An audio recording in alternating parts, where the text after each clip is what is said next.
Yo, bienvenue. Aujourd'hui, du coup, on fait le LHG de sandwich ensemble. Je vais vous expliquer, ça va être assez simple. On va essayer de faire ça rapidement pour que vous voyez que le matin, on peut le faire facilement. Il nous faut du coup un petit peu de pain où on va directement couper nos tranches avant de tout commencer. Le petit conseil, c'est de faire quelque chose d'assez épais quand même.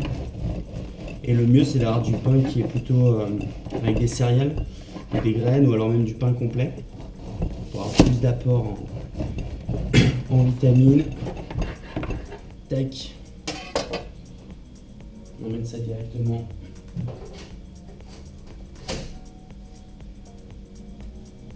Au grille-pain. Et on est bon. Du coup, donc après, on a les œufs, le kiri, le pain, on n'en a plus besoin. On a un petit peu de dinde. Ça, on va l'utiliser après. Dans un premier temps, on va mettre à chauffer la poêle. Tac.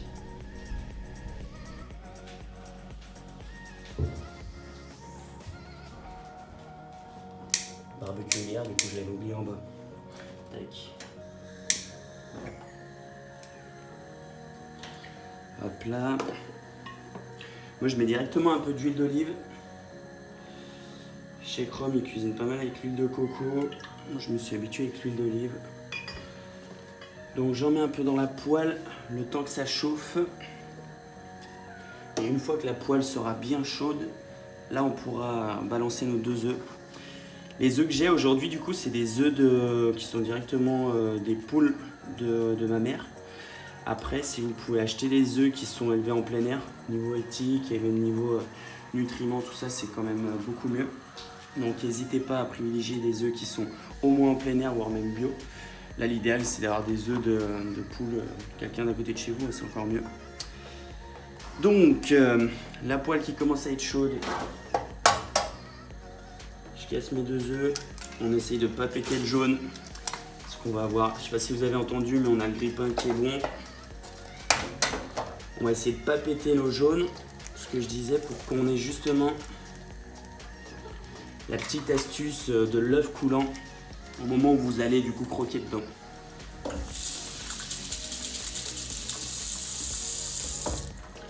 Tac. Donc maintenant que notre pain il est déjà grillé,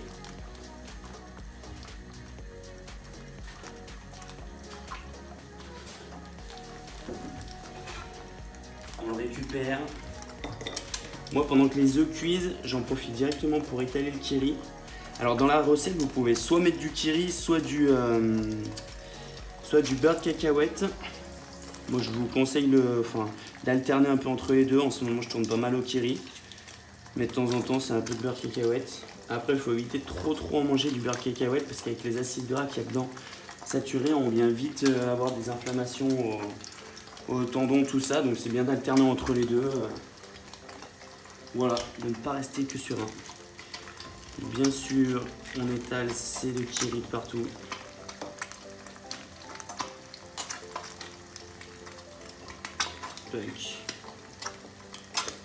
Petite astuce pour le pain, c'est mieux d'en avoir du frais, de privilégier quelque chose de la boulangerie d'à côté. Moi, je sais que je prends toujours le pain du coup vers mon pote Alex qui est boulanger, qui bossait avec moi quand j'étais boulanger. Du coup, je sais au moins d'où il vient, je sais par qui il est fait, c'est toujours mieux. Puis on sait que c'est de la bonne cam. Le pain, c'est un vigneron, ça s'appelle ça comme ça. Il n'y a pas de vin dedans, mais je pense que c'est par rapport peut-être aux graines qui sont faites. Bonne question, on lui demandera s'il regarde la vidéo, il faudrait qu'il nous dise. Une fois qu'on a fait ça, on prend nos tranches de kiri, nos tranches de dinde, pardon.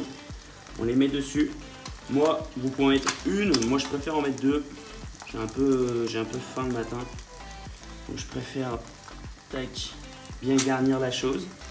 Et là, du coup, il nous manquera juste à mettre nos œufs qui sont en train de cuire dessus. Tac. Et après, la dernière étape cruciale, je vais prendre le miel pour ça.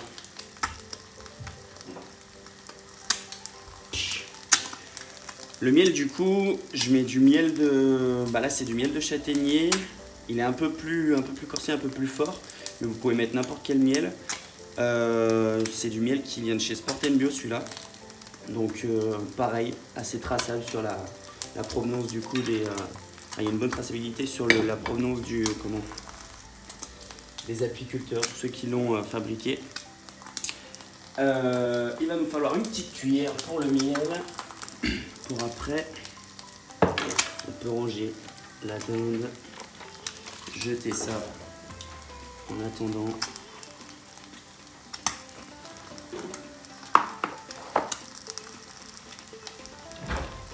Tac tac.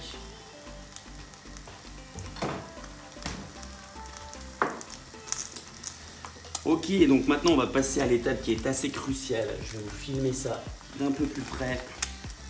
Hop là. Alors.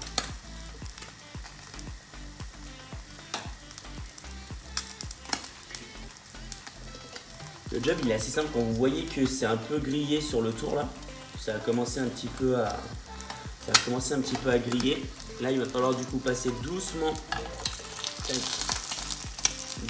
notre spatule dessous. Il y a un endroit où ça accroche. Voilà. Et dès que tout s'est décroché, qu'on voit que l'œuf il bouge dans la poêle, hop là. Là on vient glisser sa spatule dessous. Et là c'est une histoire de secondes. Il faut compter jusqu'à 30.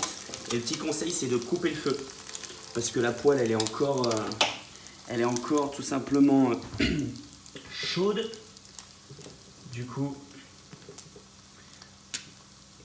ça continue à cuire. On doit être à peu près à 20 secondes. Hop là. Et maintenant, dernière étape cruciale, c'est déposer les œufs dessus sans péter le jaune. Il faut faire glisser doucement. Hop là. On accroche un peu là. Donc on est pas mal. Hop là, ça je le remets dessus. Et maintenant, on prend du coup une petite cuillère de miel et on la badigeonne un petit peu de partout, on laisse couler. Juste pour donner le petit goût sucré.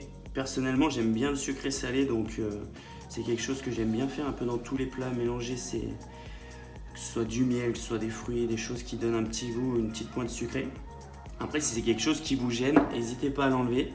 L'important, c'est d'avoir quelque chose de copieux. Du coup, au petit déjeuner. Et là, on referme pour que ça nous fasse un petit sandwich. Voilà pour ça.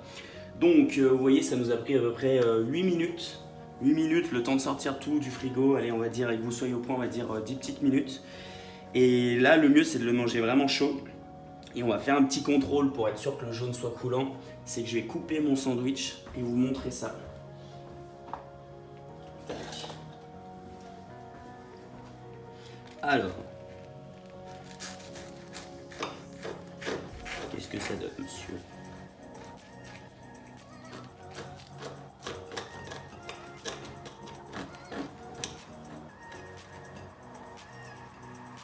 Ok.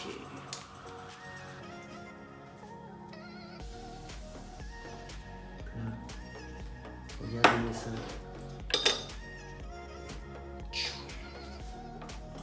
Tac. Coulant, vous voyez, il y a peut-être 5-10 secondes de trop. Il est entre le coulant et le dur. Si on appuie un peu, boum, ça sort, ça coule. Après, n'hésitez pas, si vous l'aimez encore plus coulant, à faire 10 secondes de moins. Le principal, du coup, c'est qu'on ait quelque chose qui soit du coup assez bon à manger le matin, qui soit agréable à manger, qui soit copieux, pour que vous puissiez commencer la journée avec un bon apport en nutriments. Ce sandwich, vous pouvez le manger le matin, mais vous pouvez le manger aussi en collation. N'hésitez pas si vous voulez vous le faire à, je sais pas, à 4 heures un goûter avant d'avoir une soirée qui soit sportive, ou alors quand vous avez encore pas mal de choses à faire, mais vous n'avez pas le temps de faire un gros repas. Ça se fait assez simplement, ça se mange vite. Et du coup, voilà. Pour le petit bouquin, du coup, n'hésitez pas à regarder dans la description. On vous a mis le lien si vous ne l'avez pas encore acheté. Comme ça, vous pourrez avoir les 13 secrets de la nutrition. Et nous, avec Romain, on vous donne rendez-vous du coup très rapidement sur YouTube. Sinon, vous pouvez nous retrouver sur tous les médias dans la description en bas. N'hésitez pas à mettre un petit pouce bleu, un commentaire si vous avez des petits avis, des petites suggestions. C'est avec plaisir. Et on se retrouve du coup très vite. Ciao!